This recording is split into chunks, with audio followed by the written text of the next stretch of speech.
Good evening, ladies as well as gentlemen. Papa Boris here with some more Hearthstone Arena action. It's Hunter time.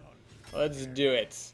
Starting off, as always, with a rare. So, interesting choice here. I could take one of these two drops to go for a lower curve. 1 second, folks. Let me turn down the volume. I always forget to do that.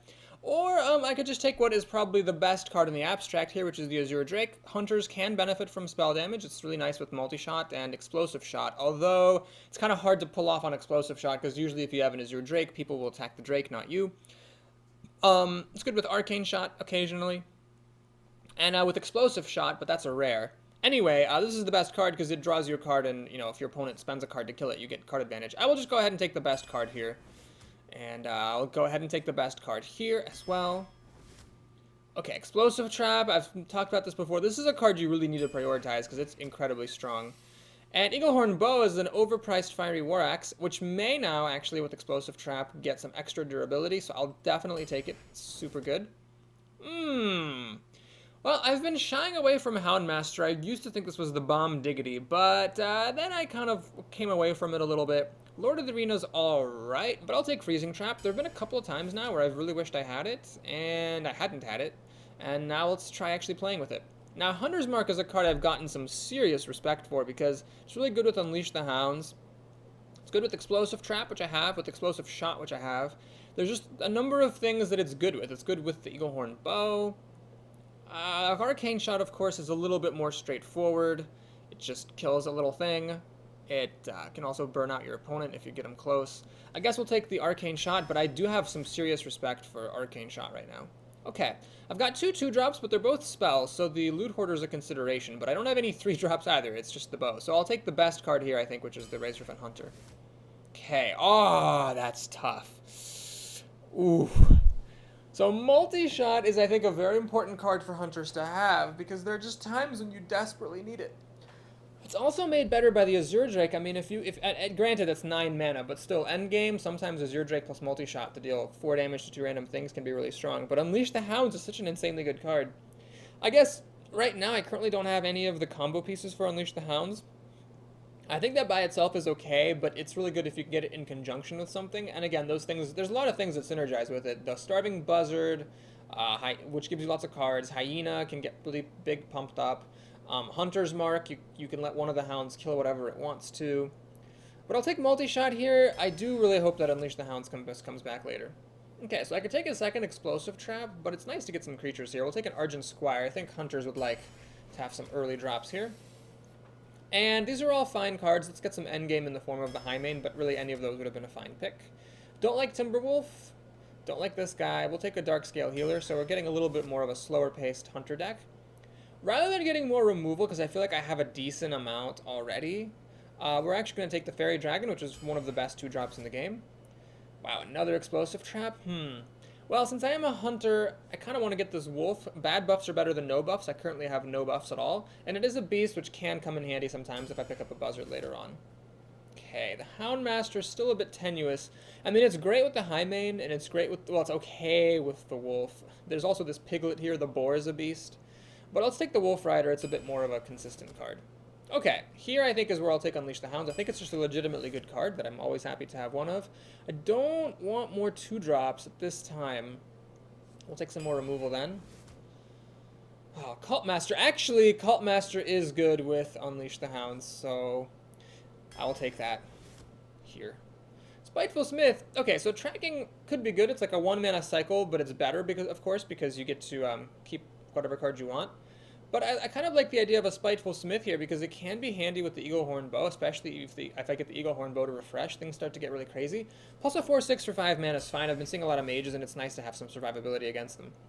Okay, Freezing Trap number 2. I don't know. I don't think I want 2 of them. We'll take an Abusive Sergeant. The buff is nice. The Novice Engineer, meh, now that it's been nerfed. Okay, I hate this Mountain Giant. And I have enough endgame, honestly, I think. Well, I got 4 pretty expensive cards, 3 of which are pretty beefy. Okay, we'll take the Blood Knight. It's a good 3-drop. I mean, it's a decent 3-drop. It's 3/3 for 3 is fine, and sometimes randomly it might be a 6/6. Kill Command I'll definitely grab. It's a good spell. Aha. So now I have a tough choice to make. I can take the Jungle Panther, which I've actually started to get increased respect for, plus it's a beast. Granted, this doesn't really have any beast synergy because I did pass on the Houndmaster. I don't have any hyenas or buzzards, so there's no beast synergy whatsoever, particularly. Hunter's Mark could be good with Unleash the Hounds, and it's also good with Explosive Trap, and with the bow, and with the Razorfen Hunter even, because the little piglet can throw something off, and sometimes even with multi-shot. So there's actually a lot of stuff that Hunter's Mark is good with. The question is, how much do I need removal versus how much do I need a 3-drop? So right now I've got just the Blood Knight and the Razorfen Hunter and the Wolf Rider for 3 drops. I think it's enough actually. Let's go for a more control style and grab the Hunter's Mark here. Okay, I don't want this big dumb beast. The Worgen's okay. Do I have use for the Geomancer? It's good with multi-shot. Not too great with explosive trap because people will just attack the Kobold. But I only really have 2 2-drops. Okay, I guess we'll take this just for mana curve reasons then. Don't like the Gurabashi at all. We'll take a Farseer. Good heals. Ah, perfect. I haven't seen an Ogre in a while, it feels like. And okay. Well, we gotta make a careful choice here. So the best card, I think, in the abstract is the Animal Companion. I do like this a lot. The Scavenging Hyena, though, does have some synergy with Unleash the... Well, really big synergy with Unleash the Hounds. If the Scavenging Hyena is alive at the start of the turn, and you play Unleash the Hounds, it could be really good. What other beasts do I have that would help the Hyena? The Wolf, maybe? Having the beast is nice so that I have a 2-mana creature that makes Kill Command bigger. The little Piglet, actually, here could help. And maybe the Highmane, but that's pushing it. Yeah, we'll just take the best card in the abstract then, because the Hyena on its own is not that great.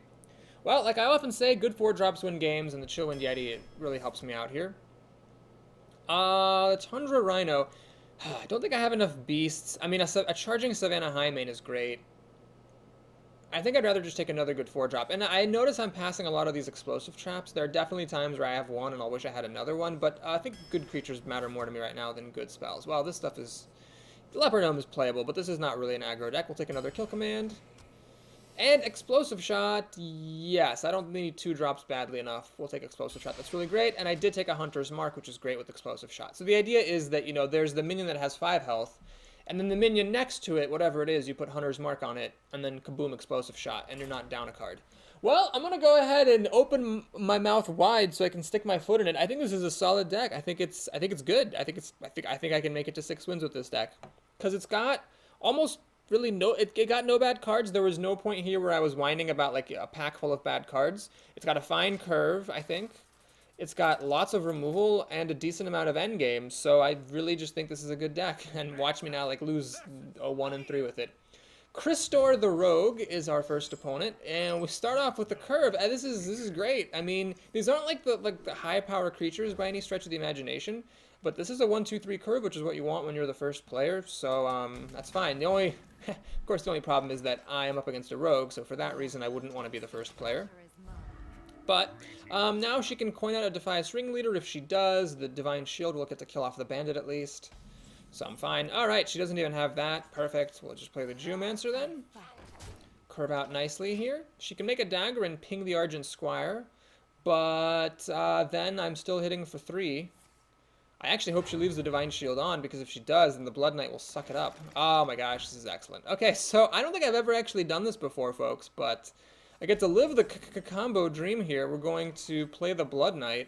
Let's play around Betrayal, put the Argent Squire in the middle, suck away my own Divine Shield, and we'll swing for 3. Now, the Harvest Golem is admittedly quite good here, because she can use the Golem to kill off my Geomancer, use the Dagger to kill my Argent Squire, and I've got a 6/6 though. She's going to backstab. Oh, interesting. I wonder how she's going to finish it off. Eviscerate. Oh, right. So she's just going to straight up 2-for-1. Well, actually, that works out well for her, because she 2-for-1s herself against my Blood Knight, but then the Golem's going to 2-for-1 my other creatures. So I guess she actually gets a pretty good deal there. Hunter's Mark is extremely unhelpful. I want 5 mana to play the Smith. This is bad. Well, what I'm going to do here is I'm going to lay an Explosive Trap, Steady Shot, and I'm actually going to swing past. Well, am I going to swing past? I'm actually going to run in. So the idea here is that now this Golem will run into the Explosive Trap and die. I mean, I guess it's a pretty weak use of Explosive Trap, but she might play around it incorrectly and have the Explosive Trap damage more creatures. We'll see. Alright, she's going to check for the Explosive Trap. This is not a newbie, I don't think. I think this person knows what they are doing. A lot of people play around Explosive Trap incorrectly. There's a Novice Engineer I'm not too concerned about, and a Dagger. She pretty much passed the turn. She just basically did a 2-mana cycle, and then made a Dagger, so that kind of makes up for the fact that I passed on my last turn. Okay, Fairy Dragon would have been nice last turn, instead of Explosive Trap. Actually, I guess the Damage Golem would have killed it. That would have been kind of sad, but whatever. Anyway, it's fine. I probably am going to go on the offensive here. If I can hit her down to 18, down to 15, down to 13, she's kind of starting to get low. Oh, she has a healer. Boo. Well, she didn't have an answer for my 4-6. Okay, since she played this heal and now has a lot of health, I will just go ahead and kill her 3-3. I think it's a good use of this creature's time. It also protects my Fairy Dragon. Multi-shot is interesting, but I don't think it's really what I want to do. Let's just do that. This. Steady shot. And pass the turn. So the Engineer will get a use. She'll get to kill the Fairy Dragon with it, but the Fairy Dragon will at least hit for 3 damage. And I still have, you know, a decent amount of damage kind of in my back pocket here, so we can start to go on the offensive. I'd like to get one of my big drops here soon. At least an Azure Drake, preferably like a Boulder Fist Ogre maybe. Or my Savannah Highmane would be nice.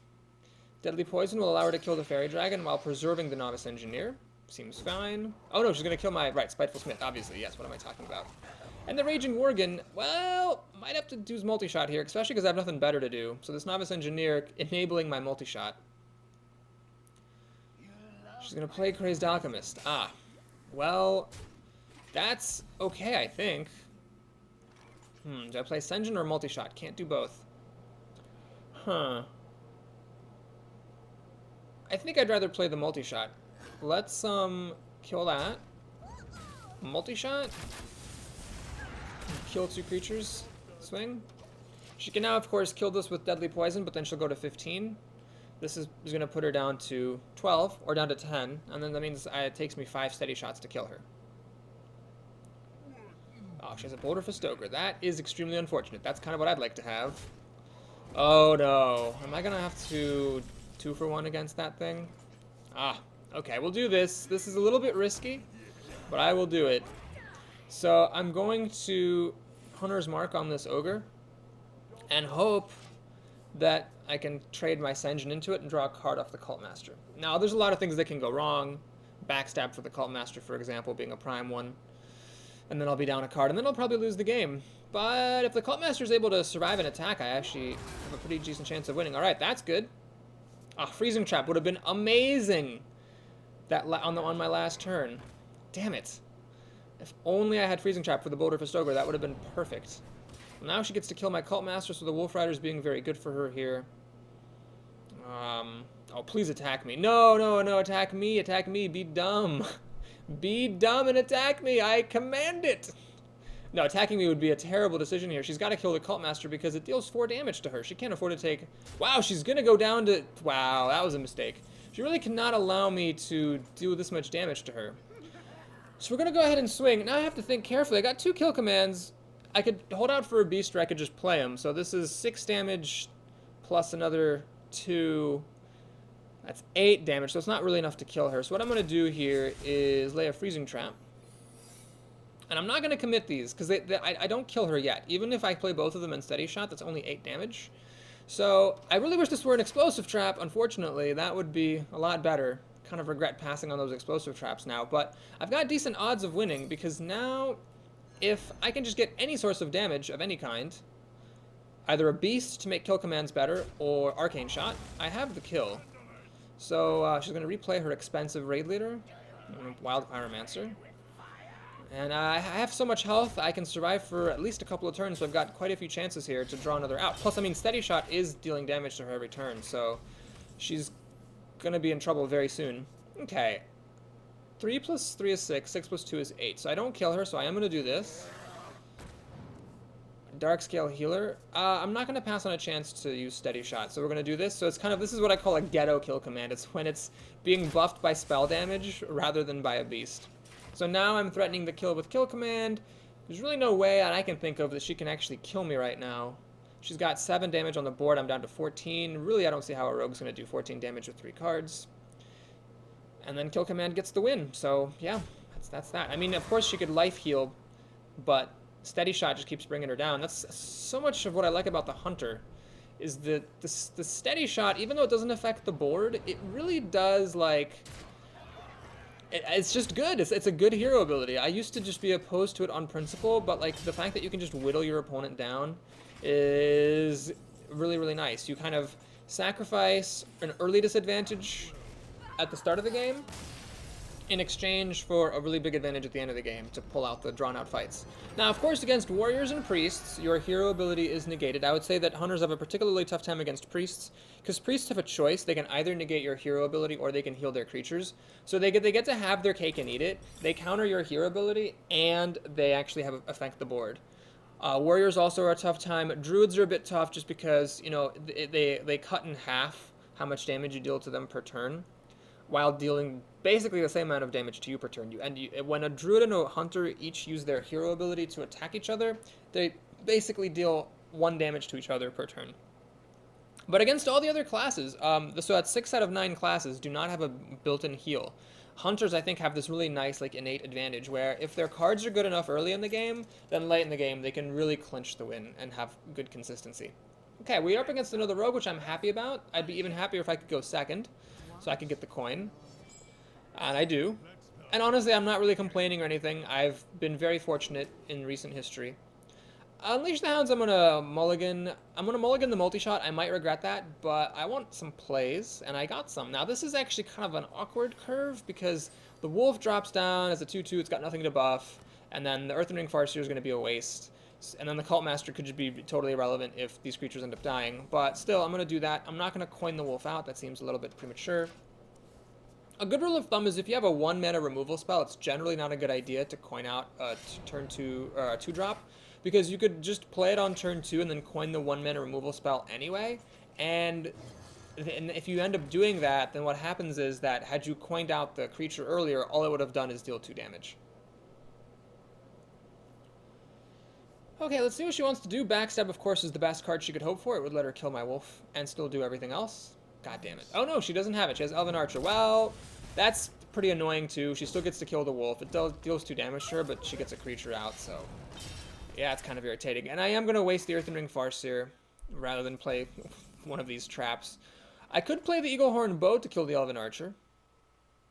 You know what? I'll do that. It doesn't seem fancy to do that. However, note that, like, it's a card killing a card, and I've got 2 traps here. So if she plays, let's say, like a Chillwind Yeti, that would be ideal. Because I lay a freezing trap. She's going to attack into it. And, you know, the freezing trap will fire. I get more durability. Yeah, we're going to go ahead and be fancy here. I'm going to lay a freezing trap. And actually, yes, I will do this. Yes, I will. I'm going to get a Farseer. I'm only wasting 1 point of healing. And now, after this Dread Corsair attacks, the freezing trap will fire. My bow will get a durability. I'm going to say, oops. That's a little bit poor sportsmanlike. I'm trying to pretend I forgot to attack with my weapon there. Anyway, that wasn't very well executed. But the point is I didn't attack with my weapon because I wanted it to get an extra durability. And yeah, we're in pretty good shape. I might even drop an early Cult Master. It's not the most impressive thing, just to trade 1 creature in for it. But depending on what she plays, that could be really good. Like, I'll say I play Cult Master, trade the Farseer, get a card, finish off the creature with my weapon. Like, 6 damage will kill just about anything.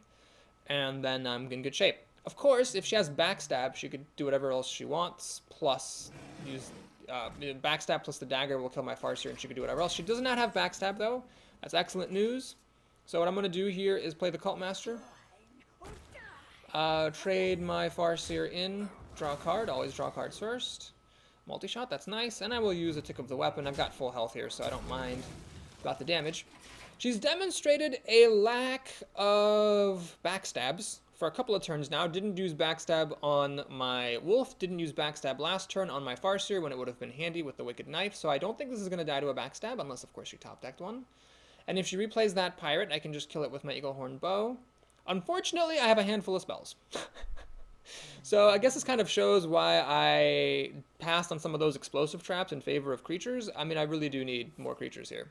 Eviscerate, so this is the same thing that Backstab could have done, except it costs her 2 mana, so I'm pretty happy about that. What I'm not happy about is that I don't have any creatures to play. So this could be a really sad turn. Really, really sad turn. Oh, thank God, that was such a good top deck. Oh, boy. Okay. I'm not going to hold out for Explosive Trap to refresh my bow. I got 3 attacks with it. That's really, really freaking amazing. I will take that happily. Now, of course, I'm kind of in the same boat I was in last turn, where I'm just praying to get more creatures. So this is awkward. I hope she plays stuff that I can use these spells on. And I hope she does not kill... Well, what's funny is I don't actually mind sap that much, because I don't have anything else to do if I don't draw another creature. So I'll replay that, sure. She keeps having those Dread Corsairs. Alright. Well, it's unfortunate. I cannot play them both. I would like to. Okay, since I have this taunt here, I'm going to take a little bit of a risk. I'm going to play Explosive Trap. It will be completely wasted if she ends up having removal for this, but if the best that she could muster last time was a sap, I'm guessing it might actually survive now. And since the Dread Corsair has to attack into my Senjin, the Explosive Trap only triggers when I am attacked directly, I should be in decent shape. Mad Bomber, oh my god. Okay, my Senjin avoids all the hits from the Mad Bomber. The Mad Bomber will eventually die to Explosive Trap. Oh my god, are you kidding?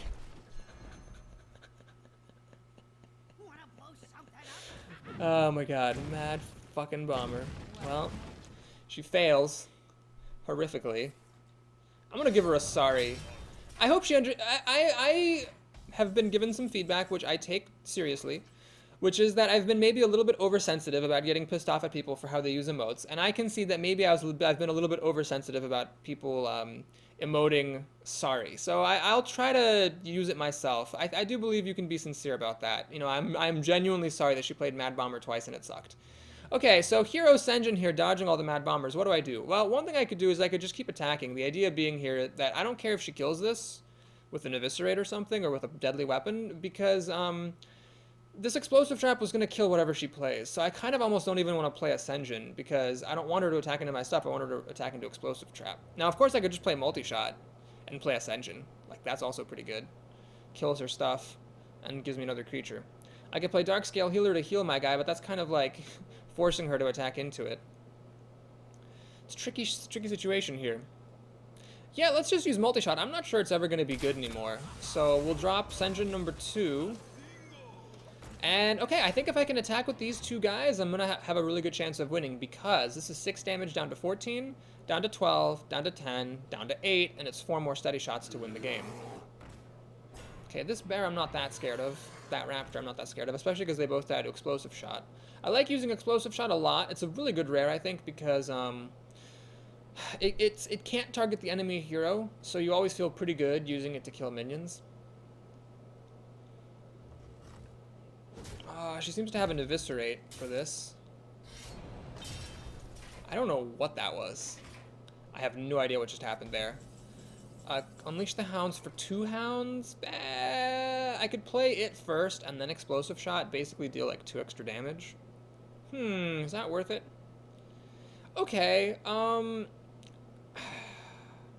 like to play the Healer and the Explosive Shot, but that is a last 10 mana. Okay, we'll do this. I'm not sure it's the correct move, but basically 2 mana for 2 2/1s is fine. Like, it's basically I paid 2 mana for 2 power and 2 toughness that has charge. So that seems perfectly fine, and I don't know what her deal was hitting this, taking 3 extra damage to the face. I have no idea why she did that, but it doesn't really make a difference now, because I've got 2 damage, 4 damage, 6 damage, and then 8 damage. She's already dead with what I currently have, so she has to life gain. Plus, all this stuff bypasses taunt. So I really don't understand why she hit herself. I see. So she hit this so that the Argent Commander would kill my Senjin. I gotcha. Okay. Well, anyway, she's dead. I have enough damage to kill her, even without this Explosive Trap, which was actually a dead card this game. Interesting. Okay.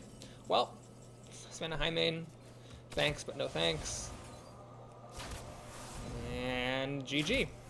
So, those are 2 very solid games. Granted, they were both against Rogues. Rogues are, I think, a really good matchup for a Hunter, simply because the Rogue's going to damage herself, which amplifies the value of Steady Shot. I think Rogue and Warlock, for that reason, are kind of like the best things to play against Hunter. And they seem to play fine. They seem to have good cards and play reasonably well. But we just have a good deck. Like I said, I think this deck is good. So this will be one of the few arenas where I just come right out and say I think I have a good deck, and we'll see if I'm right. Now, as always, I'm just going to play the first couple of games here for the rest of the run. Stay tuned. I'll post the rest of the games shortly. See you in a bit.